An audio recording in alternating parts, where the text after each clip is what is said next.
Dude, Hello. absolutely love your intro, man. Thank you, So, Noel. Hello and welcome, everyone. This is Naja. I'm the host of Singularity Syndicate. It's an AI-driven podcast.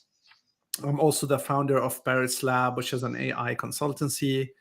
And here on Singularity Syndicate, we're also a community on Meetup for people to, join and discuss the implications of AI technology, which I believe is a transformative one. And with me today is Noel Rojas. Noel is an old friend of mine. He's in finance, but of course, due to his contractual thing, we cannot discuss finance with him. But right. he's also a political analyst, as well as an AI enthusiast as well, and he follows the AI landscape. We always have discussions on the side on AI. So welcome, Noel. And we're going to talk today about disinformation and fake news and AI's role in those news. So Right. yeah, if you want to add more about yourself and No, just to say, I'm also an amateur political analyst because I don't do that by trade, right? I'm not like I didn't go to school for that, but I do love watching politics and getting involved in that. So yeah. awesome. So before we start, if you're watching this, listening to this, um, let us know like your experience with fake news. If you ever been subjected to one, been fooled by a fake image or a fake piece of content on the internet, you believed it, and then later you realize, oh my God, what did I do? Let me know. Let us know in the chat or in the comments. We'd love to hear from you. So let us first, Noel, try to define the problem. So let's see, what is fake news, what is misinformation, and what is disinformation? So yeah, misinformation is simply coming across news articles or memes or little snippets of data online. A lot of it will probably be contain some sort of opinion attached to it, and it's simply ignorance. That's all it is. It's just people being ignorant. They don't realize that what they're sharing or what they're commenting on is not real news. It's I don't know, man. There was a I'm trying to think. I could swear there was an event that recently in the last year. I don't want to say there was like some explosion or earthquake or something. I don't remember what it was, but I remember people were sharing it very quickly, and then after the fact, the news came out that it was not real. So that was not malicious. That was simply people reacting to their feed, to their social media feeds. And even though it's not malicious, it's still dangerous for our society, right? And then disinformation is mostly, I would say, is what a lot of governments do to each other.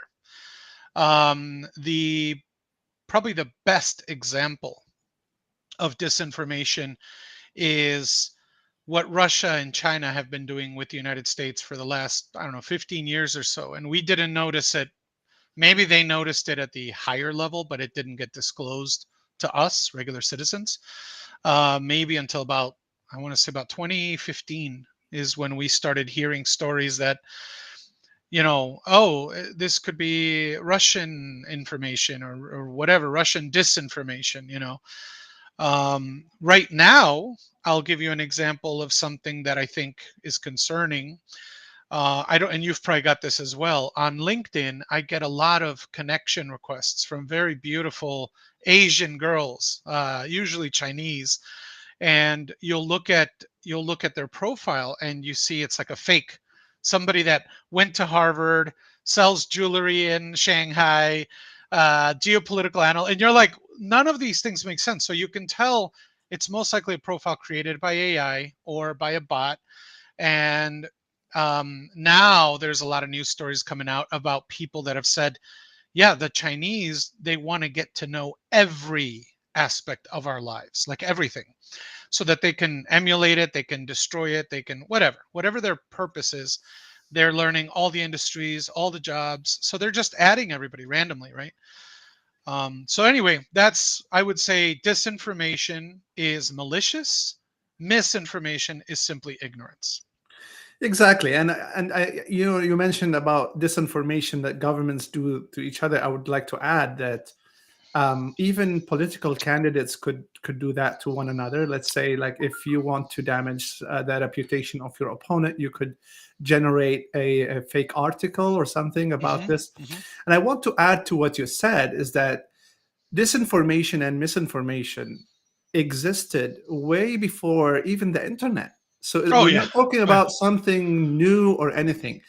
What is new is the AI. The new is the technology that allows um, anybody, literally, on the internet to be able to generate massive amount of social media content or news articles or fake images or deep fake or whatever in a vast amount of content in a very short amount of time, Yeah.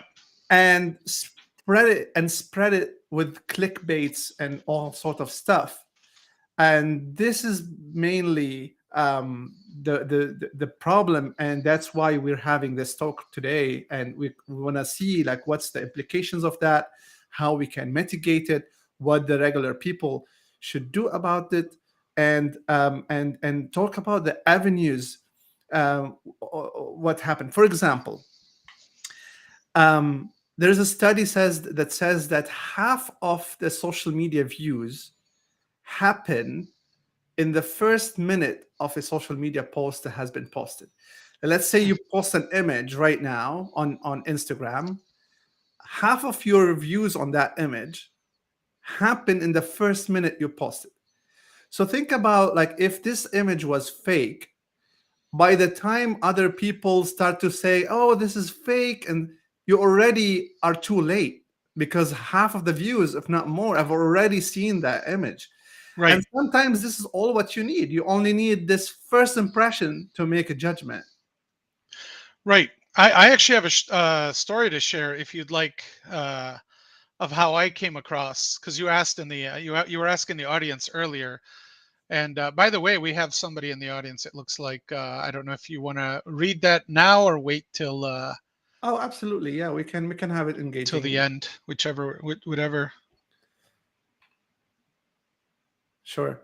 So Andy is saying, I'm pretty sure Adobe has held back some of its AI audio technology when it comes to audio dialogue repair. I believe they were concerned that they would not be able to embed the necessary metadata to prove it's artificial if it were to be used, etc.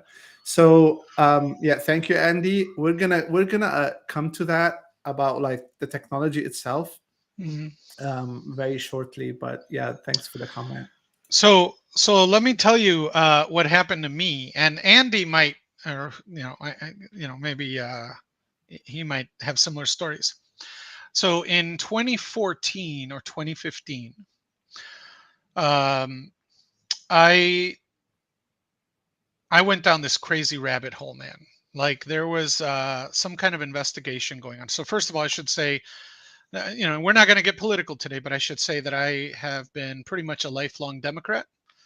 And then maybe about, I want to say about 2014, 2015, when Trump was running for election, there was an investigation going on. Hillary Clinton had used external servers. If I remember correctly, we're going back 8 years now, so my memory is a little fuzzy, but basically Hillary Clinton had allegedly, I don't even know what ended up becoming of it, but allegedly she had used external servers to email back and forth with people. And you have to remember, she was the Secretary of State.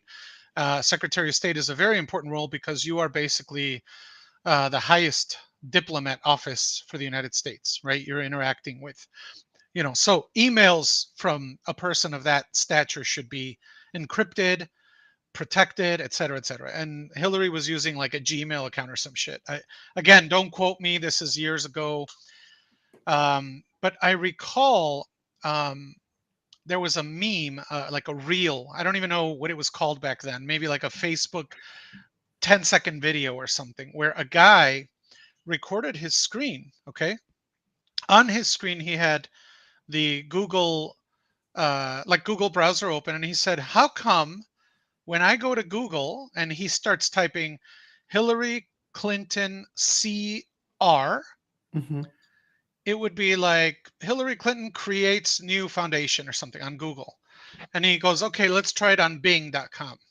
And he goes to Bing, and same thing. You put in Hillary Clinton, CR, whatever. Um, and same thing, man. It was like it was like the results would show like creating new whatever. Then you go to Yahoo, and Yahoo had, which was the most common search at the time, Hillary Clinton criminal investigation. Mm. And they hid that search. Google and Microsoft hid that search, and Yahoo didn't. So then I went to other browsers, right? There was different browsers at the time, or search engines. And sure enough, it was the top search on all the other search engines. So I was like, and people are like, well, the searches are determined by how many people are searching for something.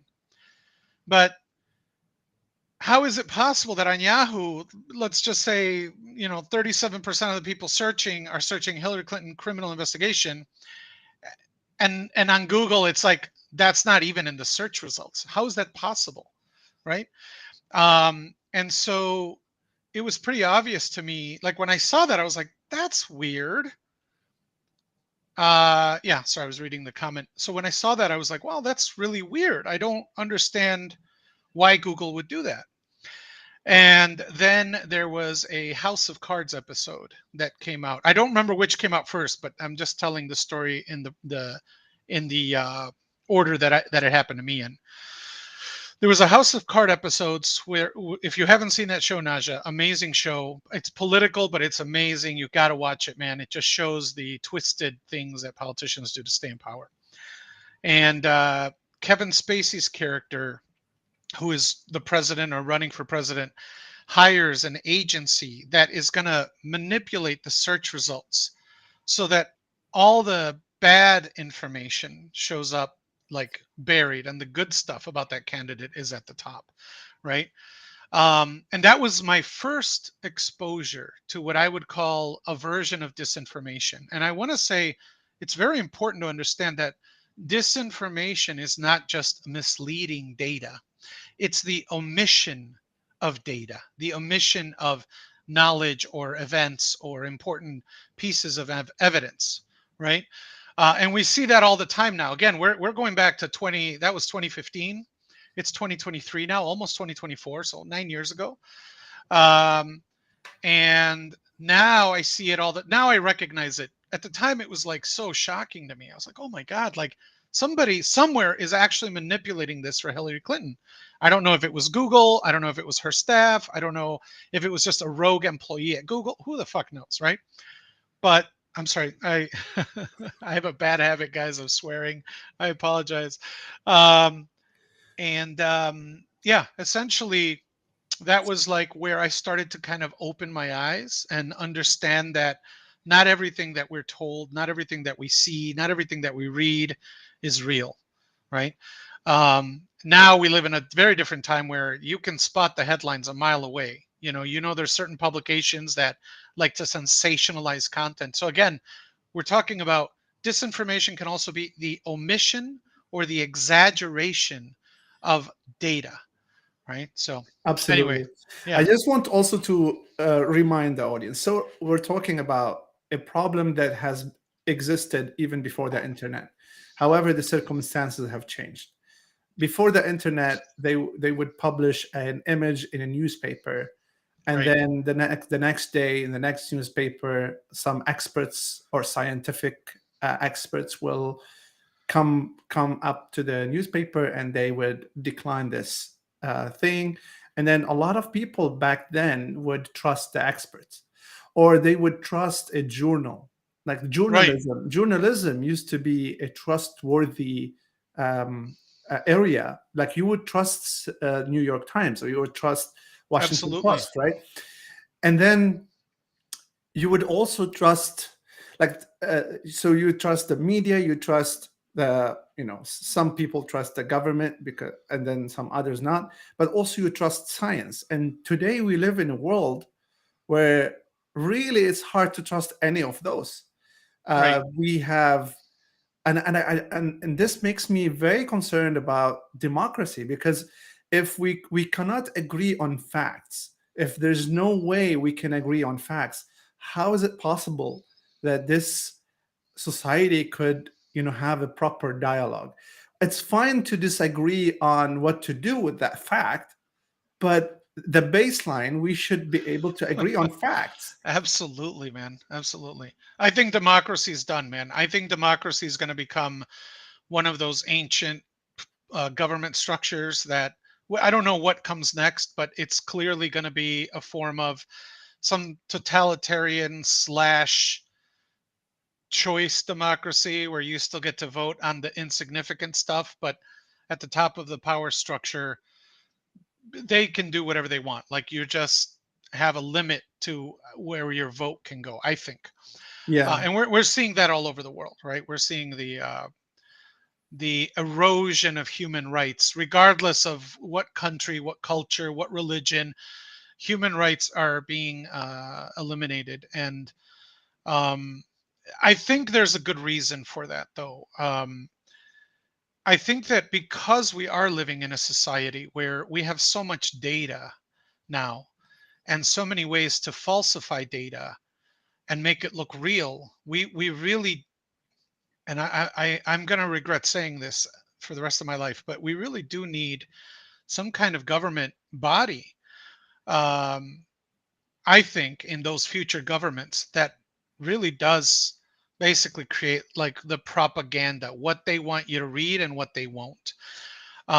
Because otherwise, our society will never function. You just need one crazy person to say some stupid thing, and as long as a percentage of the population believes it, that's all you need, right? So, how can our society move forward with free speech while also preventing free speech? Like it's a yeah. contradicts The itself. power is with those who control the narrative. With the power is with those who are able to influence Right, their version of reality to the highest number of people. And also, I think we live in a society where each one of us, um, they are like, we live in our own reality, and whatever information we get from social media or the news or whatever, whether it's fake or not, we pick and choose whatever suits that reality. And I think, me right, and you had our agreements and disagreements when it comes to the hot topic right now, the Israeli Palestinian right, conflict. And then, we, I kind of fell for it, probably you too, but we really have our own beliefs. And then right, we start, using the whatever news and whatever social media post as a support for our own views. And kind of like people will start, like, building brigades around our own beliefs. And then basically that's what's happening. Everyone is right, trying to support, that you right, find. It's like, if you believe that the earth is flat, you would look for information on the internet that supports that view.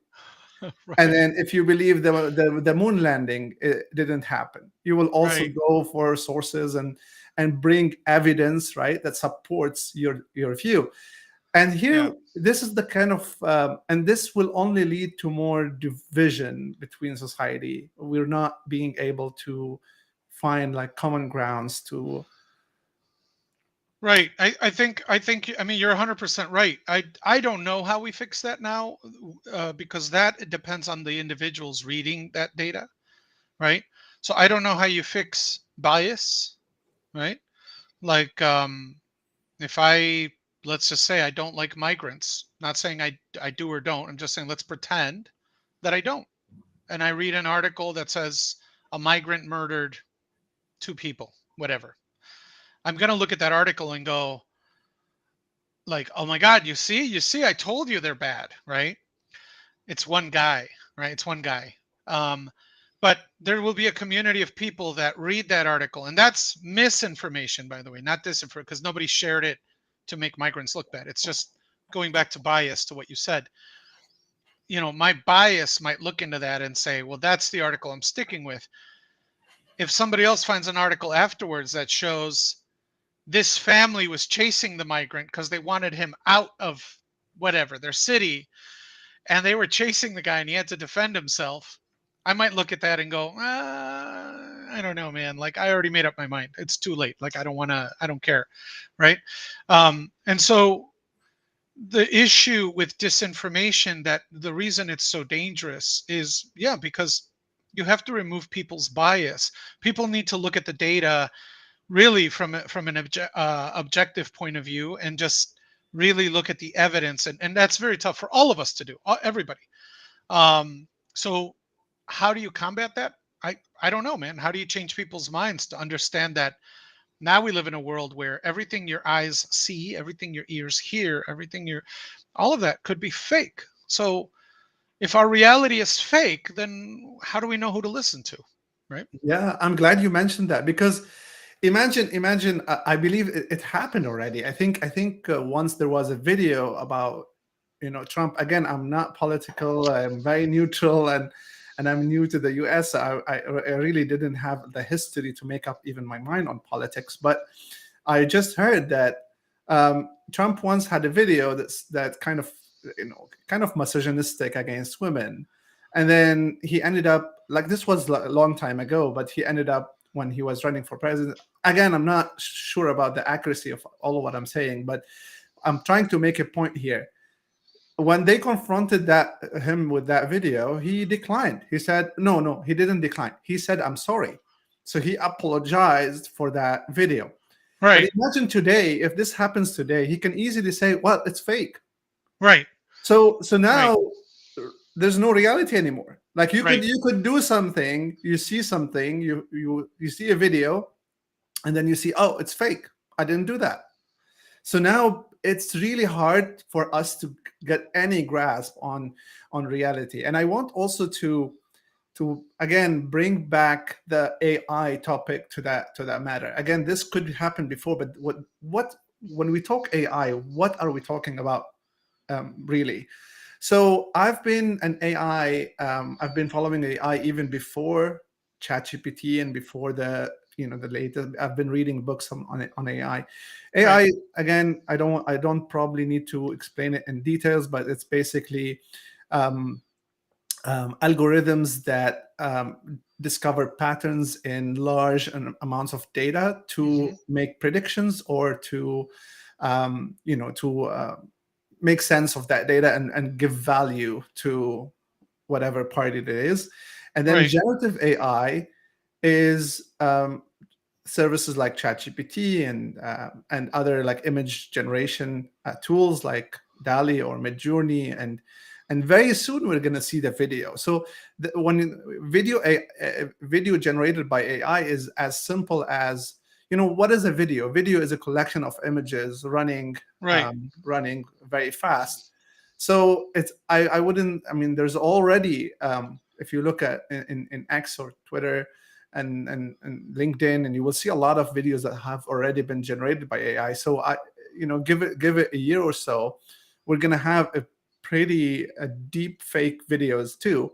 So when we're talking about the ability to go to a website and say generate an image for Noel having a meeting with Donald Trump, you could Right. easily get that image. And now, and then who tells if that's real or not?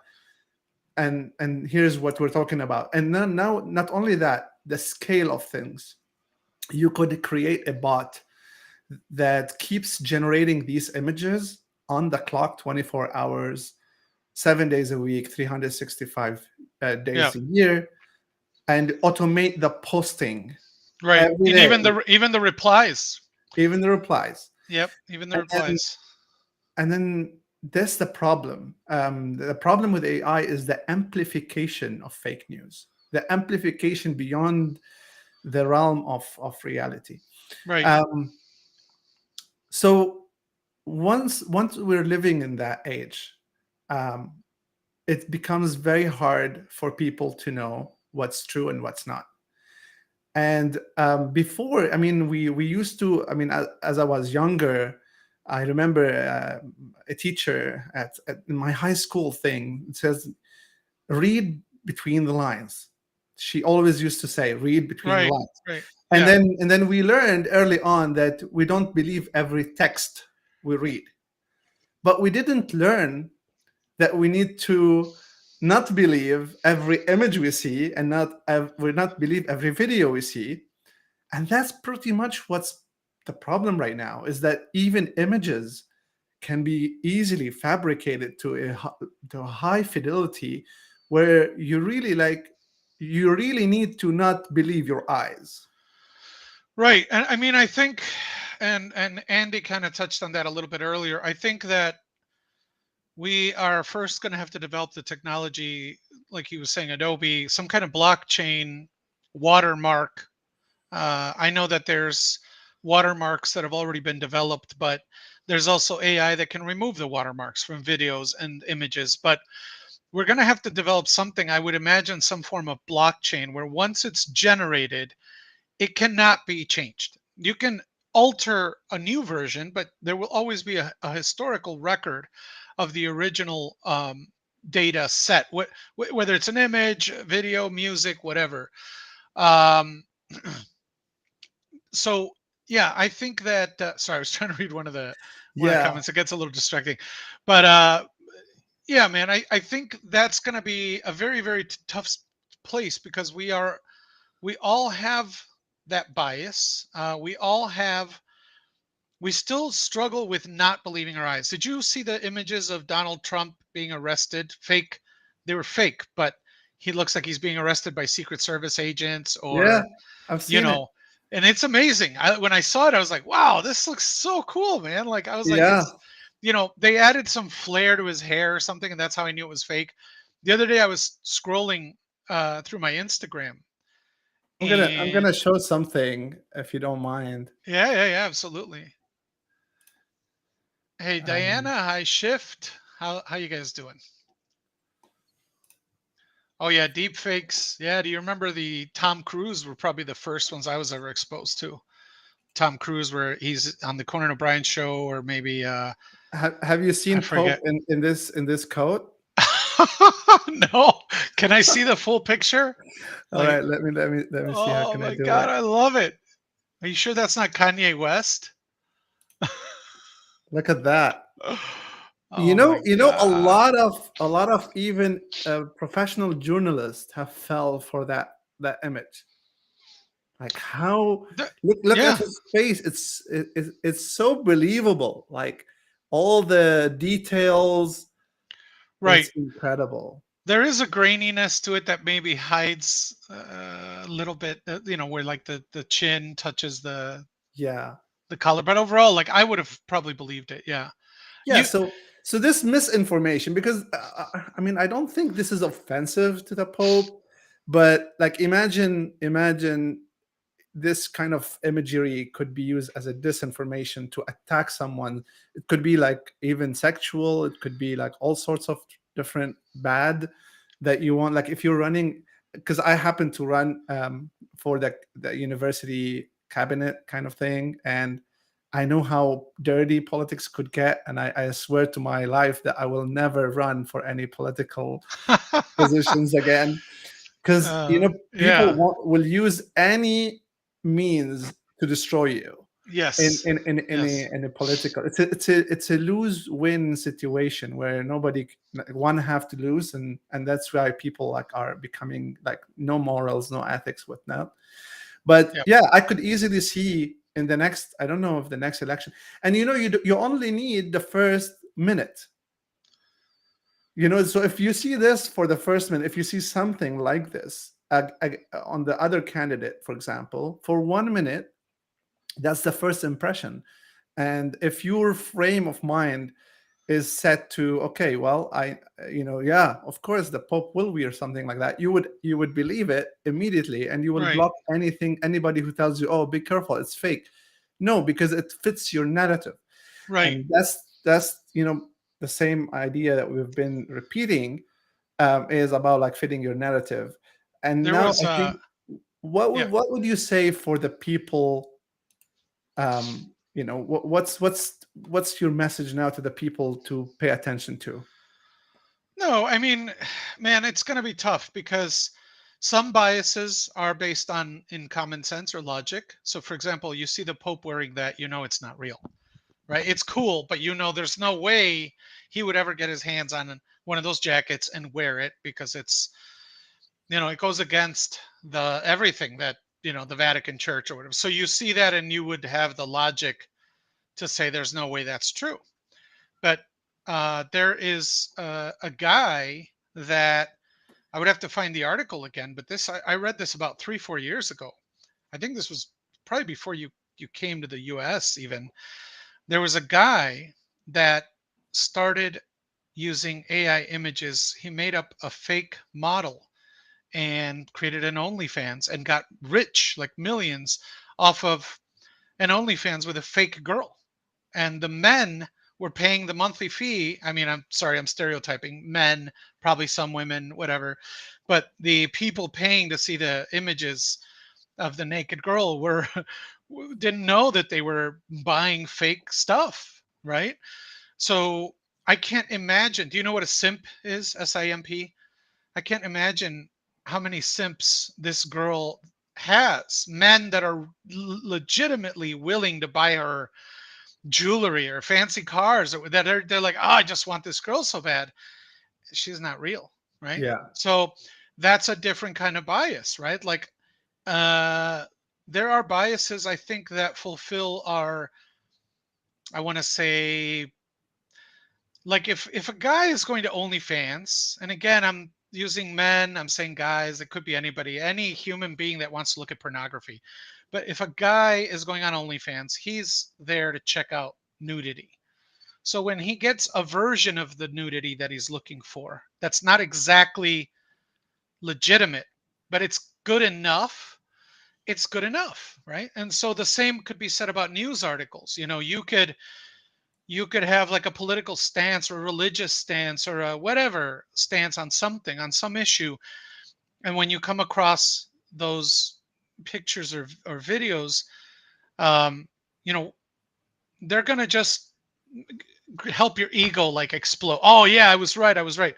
So one thing I would tell people is, if who is the source, right?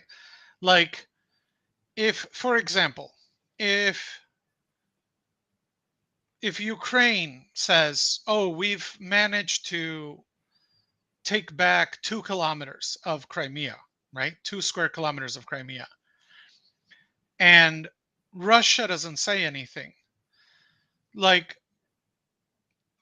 for me, that's telling, because in a scenario like that, Russia would report that they've lost some troops. There's like a protocol, right?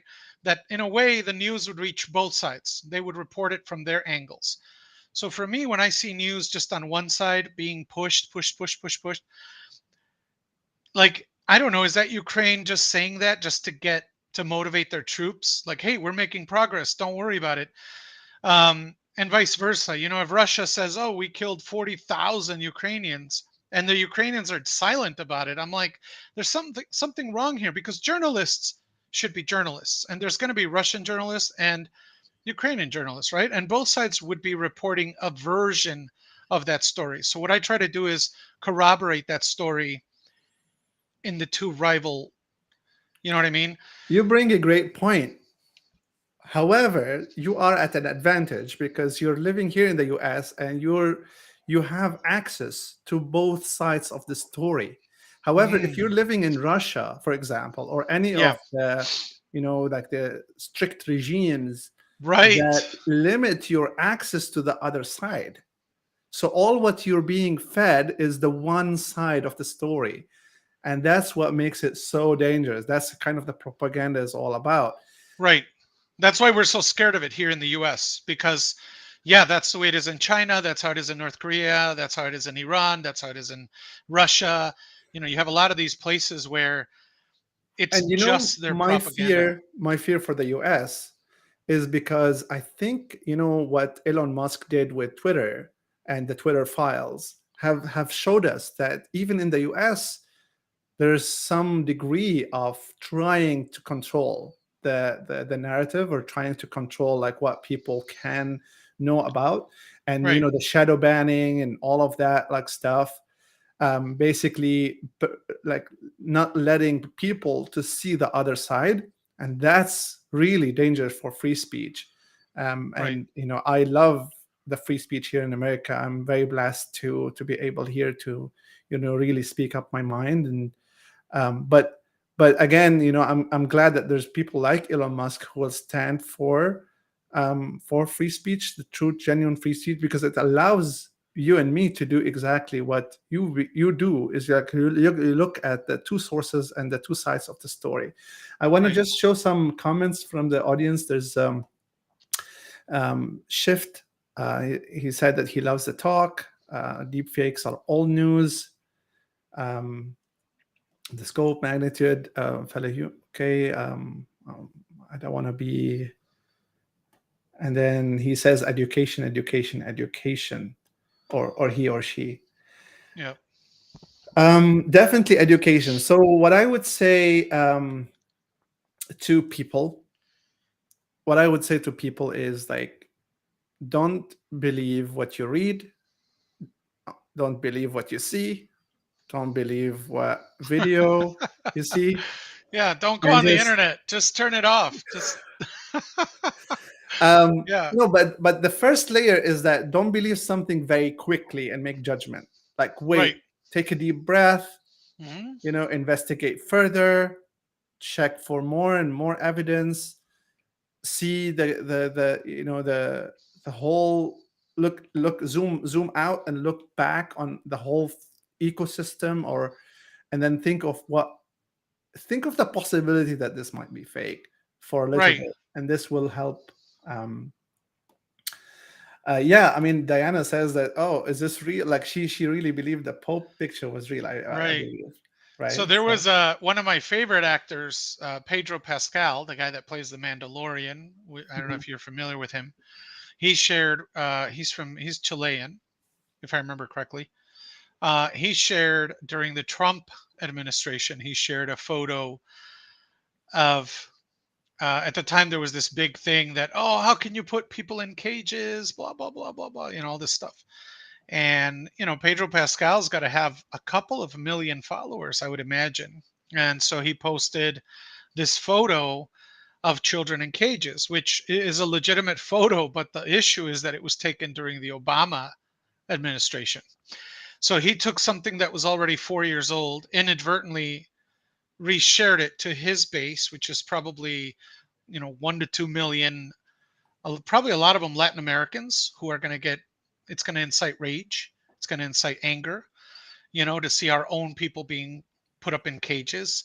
And it adds to the narrative that Trump's a bad guy, et cetera, et cetera. Right. And so yes, what you're saying is valid. Like you see that photo, whatever your first instinct is probably the wrong instinct, right? You see it right away, you get angry, you go, well, hold on, hold on. The moment you feel irate, you feel that intensity inside of you, that's probably when you know somebody's manipulating you, right? So uh yeah, I would say research it, go out and find out. Google has reverse search. In that case, you could have just put it in the Google reverse search, like the catfish thing that they do, right? And you would have found, oh, this is from the Obama era. It is children in cages, but you're blaming the wrong president for it. So that's another example that was infamous, man. To this day, there's probably people all over the world who are like, yeah, Trump, what he did to migrants.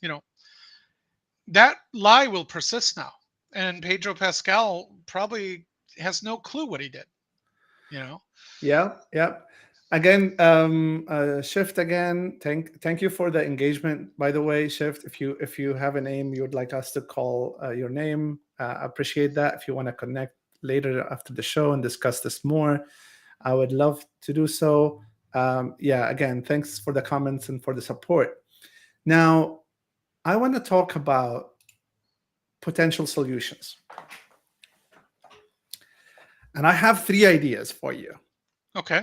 So, three ideas for us to mitigate disinformation or misinformation. Number one is that every time there's a photo being shared or a video being shared, as you said, there must be a blockchain that captures that photo, the location it was taken, and um, and the phone, probably like the device, to make sure that it's an accurate photo or So video. all the metadata All would the be metadata sealed. should be sealed with that photo, and that Mhm. on the blockchain, as you said, and that could preserve its authenticity. So now we know, okay, this photo was taken at this particular time. The second idea is a responsibility on AI companies. I don't know how much they are investing in this, but I'm sure they're not investing enough. Right. Is to really have watermarking, and the same thing, like the every image or every text or every video that's been generated from these AI companies must also be have kind of some sort of identity or authenticity to that piece of content. And then the third would be government regulation. So if you are intently spreading false information to defame someone else or to damage the reputation of someone else, government and the laws has to be very strict so that you are punished for this kind of Right. activities. However, and I want to see your opinion about these three solutions. However, there's always a problem with, okay, you could implement those in the US, but how would you implement this in China or in Russia? I think, to be honest with you, man, I don't think there's any way to control this anymore. Like you said, there's just too many. It's just too many parties. Just think about all the like the large language models that China's going to have, and Russia, and in their own language with their own nuances and their own slang. And there's going to be a moment where the LLMs start to kind of dive, like they're in separate, going on separate routes, right? They're just becoming so different. So I don't know, man. I agree about the regulation. So one thing that I wish, this is just personal opinion, but I wish that our government would start holding social media companies accountable for fake news. But the problem there is, how would they have handled COVID, for example? Like in the beginning, let's say Facebook, Twitter, all these guys were being told by the government, you need to shut down anything that is anti-vaccine, right? So theoretically, Facebook is like, okay, okay, yeah, yeah, we'll do whatever you say, government, whatever you say, and they delete it or they shadow ban those people. Then 3 years later, the evidence comes out that the vaccines didn't do anything. There was really, it was just a money grab. There was all these issues, right? And now it's like flipped, right? So now Facebook is probably like, well, wait a minute. It turns out, or even Twitter or whoever, oh my God, it turns out a lot of that stuff was accurate, or there was some truth to it. So now, if there was government regulation, that your number three solution, right? If there was government regulation in that scenario, what would the government do? Would they go turn around and say, you fucked up the first time and you fucked up the second time? You know what I mean? Like, but yeah, but it was at your direction. You guys told us to hide it, and then you told us it wasn't true. Like, how do we win? Right. So I think that one of the first steps would be newspapers, social media sites, and anybody that publishes any kind of journalistic pieces should be forced to fact check. And if you're not able to fact check, perhaps you write it under an opinion area where it clearly shows, we do not have facts on this. We have not reviewed this evidence, but here it is. We just want to put it out there in the world, right? So the regulation is one, but again, then you're going to have your Russian, Chinese, whatever, Who wouldn't uh, regulate it? right, who wouldn't regulate it? Like now we have intellectual property rights for most of the international community, but China and India and other places steal those. They don't care. They just copy everything. Um, So, yeah, as far as the government's concerned, that would be one thing. But another issue is people don't trust their governments now. Like, has proven time and time again that we've reached a moment in history where even though there is not a one world government, there kind of is because we're a global community, right? So, if the World Health Organization, even if they mean well, if they say, "Oh my God, everybody needs lockdowns, we need to everybody go home," all the governments of the world will say, "Oh, okay. Well, you have the evidence, you did the studies, we'll do this." Right? So, if we can't trust our government, how can we trust them to regulate it? Right? What was your first and second Yeah, so the authenticity with when it comes to phone cameras or AI cameras in companies? general, to have like a blockchain associated to it. And I'm gonna add a bonus to that.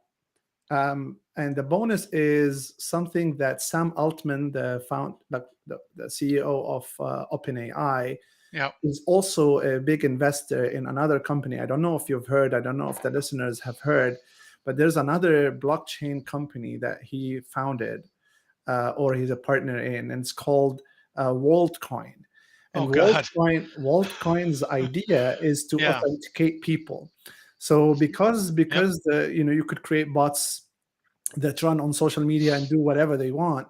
So now it's really this is a very smart idea of really trying to identify and authenticate human beings, and then this could be used to differentiate between humans and bots. And yeah, so he created that.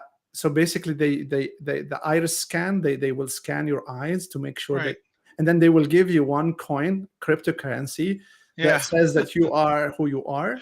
And now Yeah. with every post you do, like the people know that and can track you back to say, okay, that's you in fact.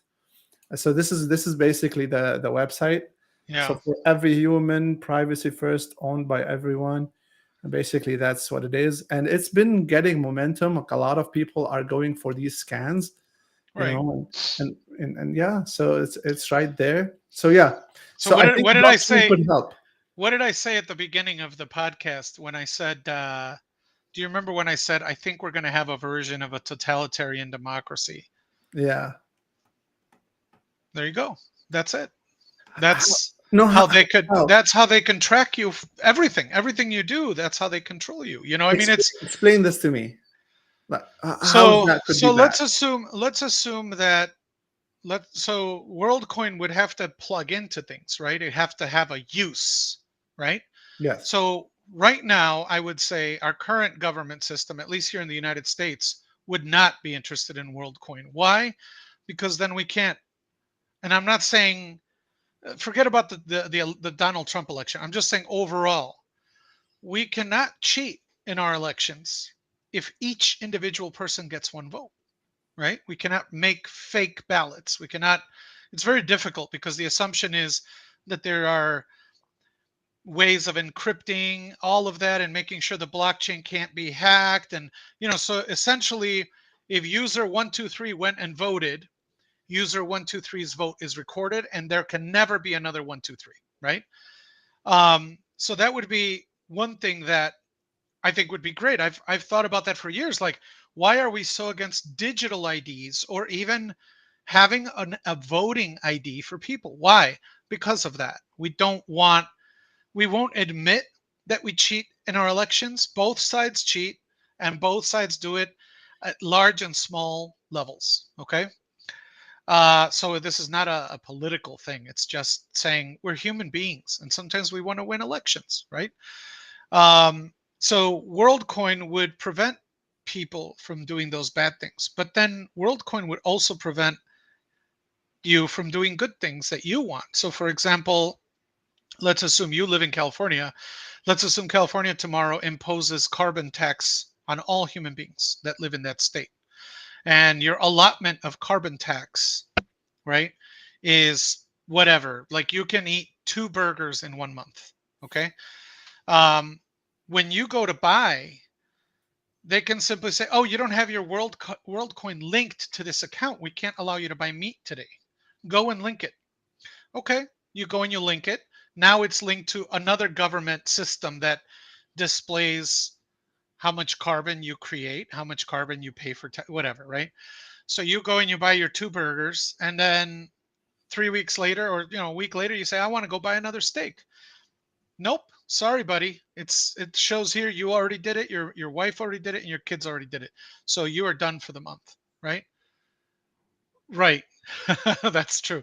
One of our comments said things always come back to politics, especially with this AI topic, because yeah, think about it, man. Like if you were the government, just put yourself in their shoes. How would you use WorldCoin if you were the any government on earth? How would you use it? Think about Yeah. it. So yeah, I mean, I see that. I see that. These technologies could further impose restrictions and control over the freedoms of people. That's for Right. sure. I mean, we've always criticized China for having like face IDs and facial recognition technologies, and social score, or like how good of a citizen you are.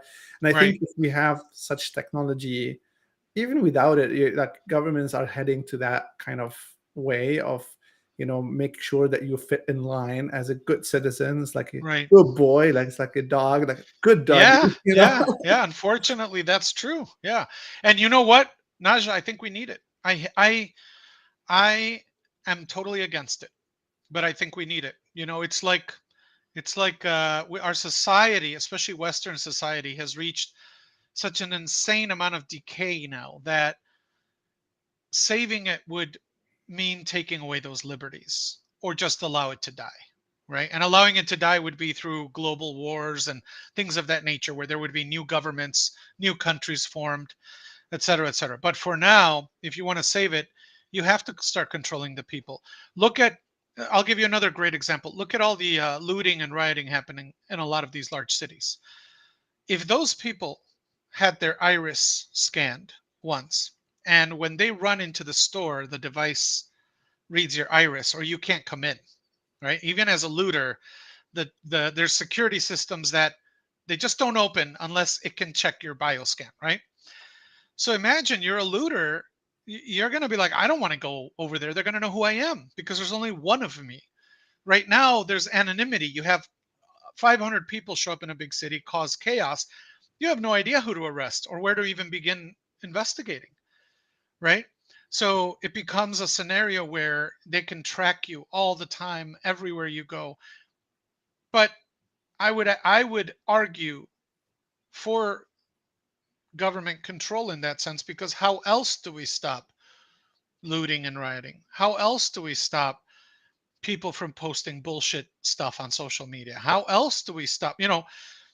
I don't know, man. I don't know. It's so I'm against WorldCoin, and I'm against CBDC or whatever, any kind of government cryptocurrency.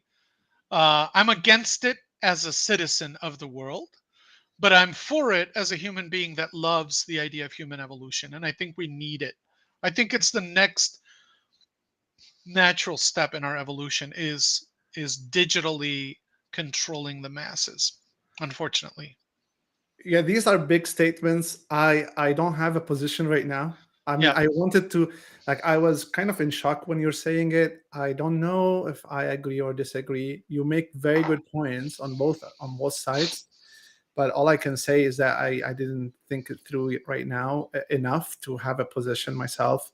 But yeah, I appreciate the perspective, because it's Yeah. definitely something to think about, especially when it comes to human evolution. And what I mean, and if you I'm a big fan of sci-fi, so if you think about like us as humanity being in the next frontier, where like an AI basically collectively control the whole of humanity. And Right. speaking of truth and fake news and disinformation and blockchain, and to bring them all together, I wrote a blog. I invite all of the audience to read it and just let me know if I'm on the right direction. And I'm gonna talk about this blog a little bit, and share my screen as well. But before, I just want to say, okay, so imagine we've got the technology to track authentic pictures or not. So it's Okay. already on the blockchain. we've got the technology to source all of these images and know which one is authentic, which not. Imagine an AI which is portrayed mostly as the evil. AI is doing this disinformation. Imagine AI becomes a force of good and help us filter all of this crowded information that we get on a daily basis to vet this content, whether it's true or not. And I'm thinking about like creating a company. I call it like truth.ai or something. I'm sure that this domain has been taken. Yeah, yeah. But imagine Truth.com is, an yeah. AI company that is crawling the web every minute and every day, taking all the news, making like a score for each piece of news based on like the authenticity of the author, the credibility of the author, the authenticity of the content, and the possibility, it gives it like a possibility or a probability that how accurate this piece of content could be. It will match it also with all the phones in the world that are recording images and videos on the blockchain via the technology we talked about. And now AI could be probably the best weapon we have against disinformation and against misinformation. And that's basically what my blog is all about. And I invite audience to really look into it. um, Again, so this is basically the title of it. So the quest for truth, can AI be our new arbiter?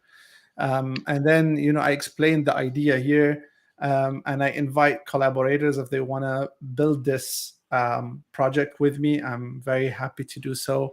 But I have like a full plan there for How us. It's kind of like a blueprint of a how would project. uh how would it discern? Let's pretend right now, okay? This you develop the system. First of all, let me say real quick, I think the idea of providing a social credit score to people on the internet and journalists and even publications would be a great idea, man. I agree. For every fake article or researched article, right? Yep. Your credit Uh, score will decrease. like significantly, I man. love So imagine you're the New York Times and you allow, or who was it, MSNBC or whoever it was that allowed, Rachel Maddow went on there. She was like, if you get the vaccine, you will save lives. You will not get COVID. You will not give it to anyone. You whatever. It was a mistake. It was misinformation. She was acting off of what her producers were telling her to say, et cetera, et cetera. Fine. But now her score, an MSNBC score, and the producer score, anybody that's affiliated with that chain of data and exposing it to the world would have taken a hit. And so the next time that they have data to share quickly, they would say, hold on, take your time, research this, because we don't want to get dinged. We don't want the New York Times or MSNBC or Market Watch or whatever from going from like right now, what's happening with CNN, man, all the bullshit.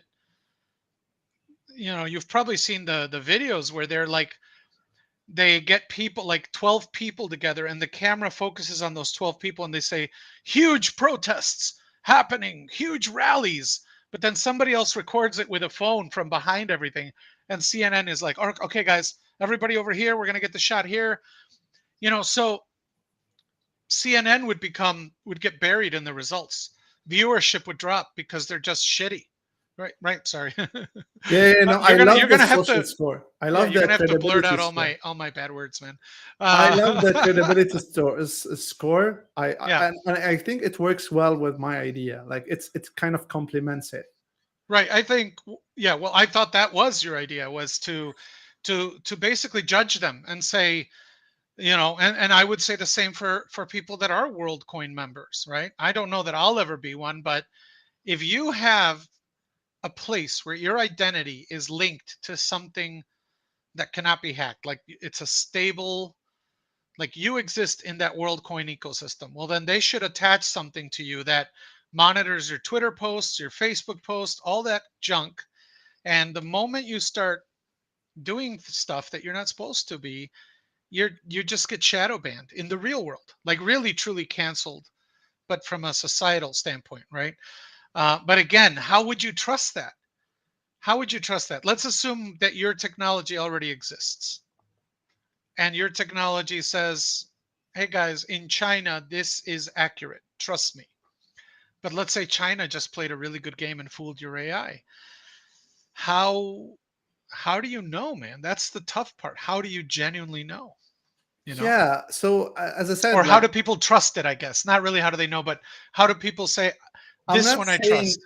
I'm not saying that this idea is bulletproof or like Right. it, but I feel that the power of AI is the power of the large amount of data that the human being could never be able to make sense of.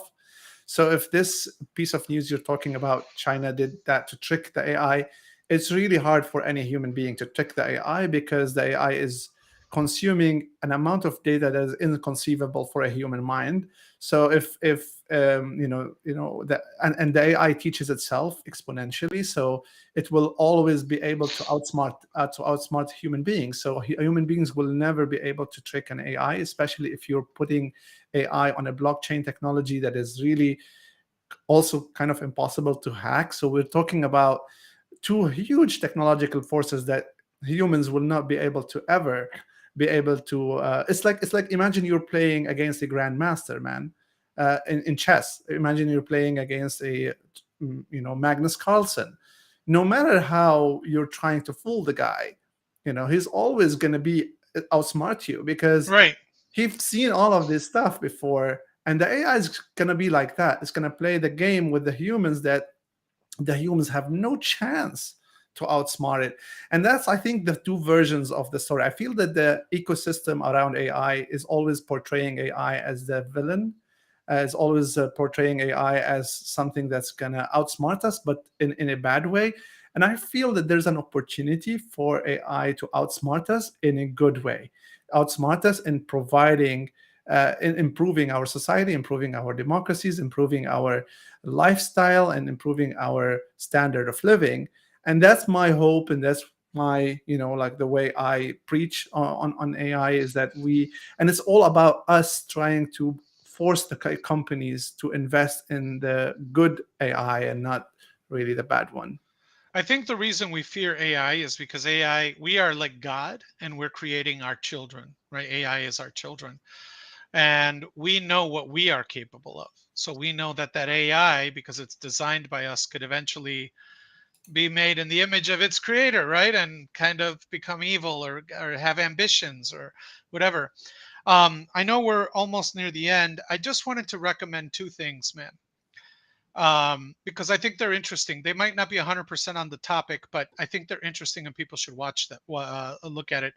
The first one is there's a movie called Gattaca from the 1990s. Have you seen it? Ethan Hawke, Uma Thurman. Mm-mm. Has anybody in the audience seen Gattaca? Gattaca, I believe. Well, anyway, the premise in that movie is that in the future, let's imagine this world coin scenario. In the future, AI has also figured out a way to determine exactly when you're supposed to die from a statistical standpoint, exactly which health issues you're going to have. So, for example, if I'm NASA and I look at your bio data, I would say, well, Naja has a 78% probability that he will die of a stroke at the age of 47. So, as NASA, I don't want to spend the money to train him and make him an astronaut because he'll never achieve the corporate goals or the whatever the government goal, whatever the end result is, right? And so in the future, people are discriminated against based on their survivability and their health, based on their DNA. That will tie into the AI. If you haven't, whoever's listening, if you haven't figured out how AI and DNA discrimination could tie in, we'll get there. Trust me. Eventually, in a year or two, you'll get the hint. The second thing is, what if an AI becomes so good at interpretive, or I'm sorry, predictive patterns that kind of like Gattaca, it could tell you your potential, right? Like the limits of your like Naja, you will never be an Elon Musk. Noel, you will never be a Joe Biden, whatever, right? It just will not happen. And so you automatically kind of fall in line and say, well, I'm going to do what I'm supposed to do. The AI says I can never be more than a construction worker, so that's what I'm going to devote my life to, right? And that premise is displayed in, I want to say, season 2 or 3 of a show called Westworld on HBO. So the AI kind of defines everything for society. Very Uh, interesting. right. I would say watch, whoever's listening, and to you, Naja, I would say give that movie a chance, give that show a chance, because it will tie into these conversations later on, right? Absolutely. Just like the movies from the 60s showing us going to the moon are now tying into our space travel. Yeah, Same thing. These movies will someday be like, oh shit, remember that was predicted 20 years ago. So, absolutely. yep. Anyways, man, thank you a lot for spending time with me on the show. I feel that we've touched on very interesting topics. Thanks to the audience. We still have some things coming out, and unfortunately, we can't display everything.